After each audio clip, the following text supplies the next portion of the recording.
দীর্ঘদিন ধরে imo app ব্যবহার করে দেশ বিদেশের সাধারণ মানুষ ও প্রবাসীদের সঙ্গে প্রেমের সম্পর্ক গড়ে তোলেন।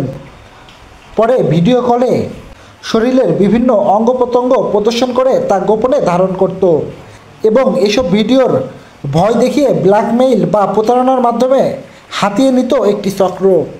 এই ইমো হ্যাক চক্রের 12 সদস্যকে আটক করেছে সেনাবাহিনী।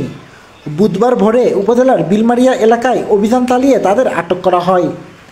আটককৃতরা হলেন মহরকা গ্রামের রিয়াজ আহমেদ, রাব্বি আবির, প্রান্ত মণ্ডল, মুরাদ মণ্ডল, কাউসার আলী, সানজিদ, মমিন হোসেন, রেদওয়ান, রহিমপুর গ্রামের সাগর আহমেদ, বড় বাদকা গ্রামের কাউসার মুন্না, বাঘা চকসাতারি গ্রামের রাসেল। নাটোর সেনা ক্যাম্প সূত্র জানিয়েছে, সেনাবাহিনীর একটি বিশেষ টহল দল গোপন সংবাদের ভিত্তিতে অভিযানটি চালায়। অভিযানে তল্লাশি চালিয়ে 28টি মোবাইল ফোন, 30টি সিম কার্ড, দেশীয় অস্ত্র ও মাদকদ্রব্য জব্দ করা হয়। পরে তাদের লালপুর থানায় হস্তান্তর করা হয়।